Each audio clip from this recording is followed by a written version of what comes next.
Pernah nggak sih kamu merasa capek-capek membuktikan diri ke seseorang, entah itu atasan, pasangan, atau bahkan teman, tapi orang itu kayaknya nggak peduli sama sekali?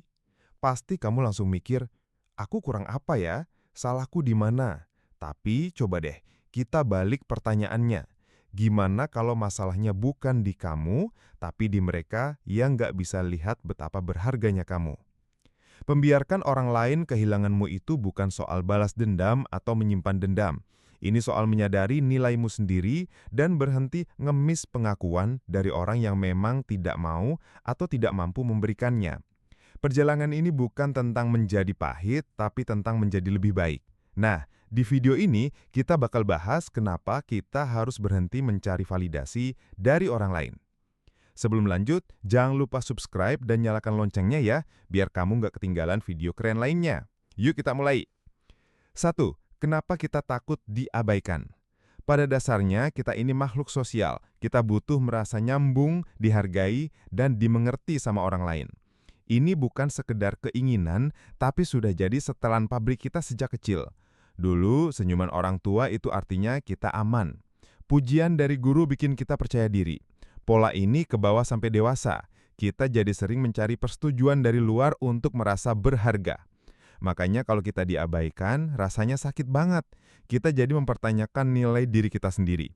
Padahal seringkali sikap orang lain itu lebih mencerminkan masalah mereka sendiri, bukan kekuranganmu. 2. Kekuatan dari melepaskan. Coba bayangkan kamu punya taman bunga yang indah dan kamu rawat setiap hari. Ada orang yang lewat dan kagum sama keindahannya. Tapi ada juga yang lewat gitu aja tanpa noleh sedikit pun.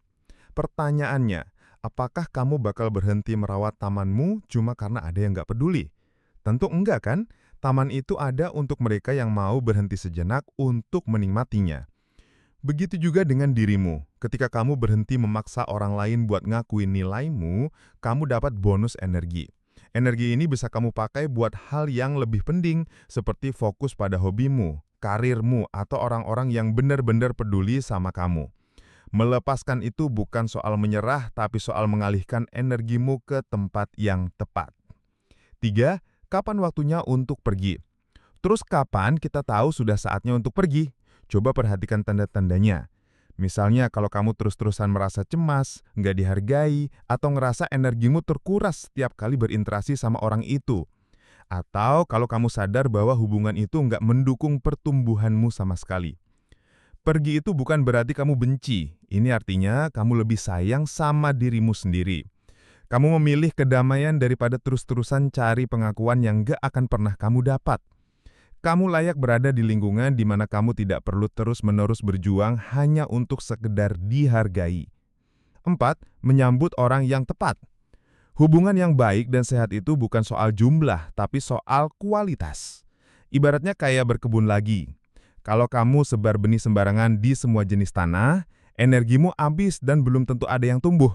Tapi kalau kamu fokus merawat beberapa tanaman di tanah yang subur, mereka bakal tumbuh kuat dan indah.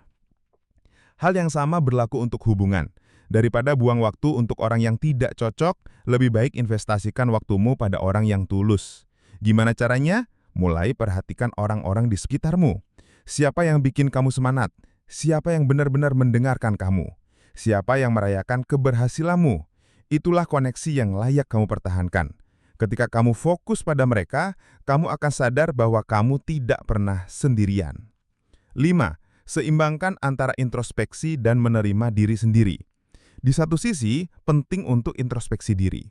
Coba tanya ke diri sendiri, apakah aku sudah jadi versi terbaik dari diriku? Apakah ada yang bisa aku perbaiki? Ini tentang kemauan untuk terus tumbuh. Tapi di sisi lain ada penerimaan diri. Ini adalah jangkar yang bikin kamu kuat. Kamu harus sadar bahwa nilaimu itu nggak bisa ditawar-tawar, terlepas dari apa kata orang lain. Kuncinya adalah menyeimbangkan keduanya. Terbuka untuk masukan, tapi tetap jadi filter. Gak semua kritik itu membangun, dan gak semua pujian itu tulus. Pada akhirnya, yang paling penting adalah kamu nyaman dengan dirimu sendiri. Percayalah, orang yang tepat akan melihat nilaimu tanpa kamu harus bersusah payah menunjukkannya. 6. Ubah kehilangan menjadi kesempatan untuk tumbuh. Ditolak atau diabaikan itu memang sakit. Rasanya seperti ada pintu yang tertutup di depan muka, entah itu dalam hubungan, pekerjaan, atau pertemanan. Tapi coba lihat dari sisi lain. Setiap kehilangan sebenarnya adalah pelajaran. Pengalaman pahit itu ngajarin kita soal apa yang benar-benar kita butuhkan dan apa yang enggak. Kalau ada orang yang tidak bisa melihat nilaimu, anggap saja mereka tidak memenuhi syarat untuk mendapatkan hadiah seberharga dirimu. Ini seperti memangkas pohon. Memotong dahan yang mati atau sakit memang kelihatannya kejam, tapi justru itu yang bikin pohonnya bisa tumbuh lebih tinggi dan lebih sehat. Dengan melepaskan apa yang tidak lagi baik untukmu, kamu membuka ruang untuk hubungan, pekerjaan, dan pengalaman baru yang lebih baik. Jadi, daripada bertanya, kenapa mereka nggak lihat nilaiku?